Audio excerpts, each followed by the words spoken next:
अगर आपने गौर किया हो तो महात्मा बुद्ध की तस्वीरों और उनकी मूर्तियों में उनके सिर पर घुंघराले बाल दिखाए जाते हैं, लेकिन एक्चुअली वो घुंघराले बाल हैं ही नहीं। हो गए ना हैरान? गाइस, पौराणिक मान्यताओं के हिसाब से बुद्ध भिक्षुओं को उनके तन की पवित्रता को बनाए रखने के लिए मुंडन करवाना पड़ता है। तो गौतम बुद्ध ने भी अपने सिर का मुंडन करवाया था, यानी कि उनके सिर पे बाल थे ही नहीं। लेकिन चिलचिलाती धूप में जब वो तपस्या करते थे तो 108 घोंगे यानी कि स्नेल्स ने उनके सिर को ढक लिया था, ताकि इस कड़कती धूप में उनको हीट स्ट्रोक ना लगे। गाइस, क्या आपको इसके पहले तक ये फैक्ट पता था? और अगर नहीं पता था तो चैट सेक्शन में जरूर लिखेगा। और ऐसे अमेजिंग वीडियोस के लिए शेयर, सब्सक्राइब एंड लाइक। मिलता है अगली वीडियो में। आज हम इंसानों की खुदगर्जी और भूख की वजह से इस धरती से एक और जानवर खत्म होने की कगार पर पहुंच गया है। इस जानवर का नाम है पेंगोलिन। एक रिपोर्ट के अनुसार इस जानवर की तस्करी सबसे ज्यादा की जा रही है। इंसान इसे दवा बनाने और अपनी भूख मिटाने के लिए इस्तेमाल कर रहा है, जो कि बेहद शर्मनाक है। लेकिन सारे इंसान एक जैसे नहीं होते।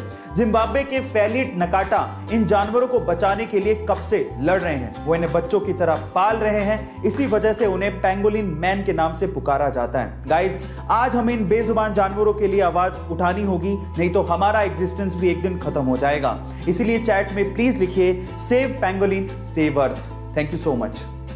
जब हमारा मोबाइल डिस्चार्ज होने लगता है तो हम लोग चार्जर को ढूंढने भागते हैं, लेकिन तब क्या हो जब आपको चार्जर मिले ही नहीं, या फिर आप ऐसी जगह पर हो जहां पर चार्जिंग सॉकेट हो ही नहीं, या फिर अगर इलेक्ट्रिसिटी ही ना हो तो क्या करोगे?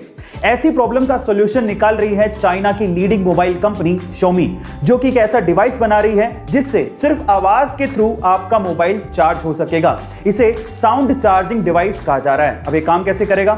सबसे पहले आपके साउंड को इकट्ठा करेगा और उन एनवायरमेंटल वाइब्रेशंस को ये मैकेनिकल वाइब्रेशंस में कन्वर्ट करेगा, फिर मैकेनिकल वाइब्रेशंस को इलेक्ट्रिकल एनर्जी में कन्वर्ट करके आपके मोबाइल को चार्ज किया जाएगा। अब सुनने में ये अविश्वसनीय लग रहा है, लेकिन एक्चुअली इस पे काम चल रहा है। गाइस, आपको ये टेक्निकल फैक्ट सुन के कैसा लगा कमेंट सेक्शन में जरूर लिखेगा। और ऐसे अमेजिंग वीडियोस के लिए शेयर, सब्सक्राइब एंड लाइक। मिलता है अगली वीडियो में।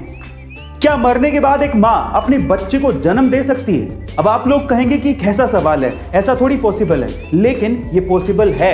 एक प्रेग्नेंट महिला मरने के बाद भी अपने पेट में पल रहे बच्चे को सक्सेसफुली जन्म दे सकती है। पर सवाल ये है कि ये होता कैसे है? तो डॉक्टर्स और साइंटिस्ट इसके पीछे ये तर्क देते हैं कि अगर किसी महिला की मौत उसकी प्रेगनेंसी के दौरान या फिर डिलीवरी के दौरान हो जाती है और अगर बच्चा मैच्योर्ड है, तो मरने के बाद बॉडी में बनने वाली गैसेस इतना ज्यादा प्रेशर पैदा करती हैं कि बच्चा शरीर से बाहर निकल जाता है। गाइस, इसी को ही कॉफिन बर्थ कहा जाता है। अब हमारे लिए ये किसी चमत्कार से कम नहीं है। क्या आप इसके पहले तक कॉफिन बर्थ के बारे में जानते थे? कमेंट सेक्शन में जरूर लिखिएगा। और ऐसे अमेजिंग वीडियोस के लिए शेयर, सब्सक्राइब एंड लाइक। मिलता है अगली वीडियो में। सब कुछ ठीक हो जाने के बाद अगर आप बाहर घूमने की प्लानिंग बना रहे हैं और अगर आपको एक अच्छा होटल सस्ते दामों में चाहिए, तो आपके लिए मेरे पास कुछ सुपर टिप्स हैं। सबसे पहले तो आप होटल में सुबह फोन करके रूम कभी बुक ना करें, क्योंकि सुबह के टाइम बहुत कस्टमर होते हैं। आपको महंगे दामों में ही रूम मिलेगा।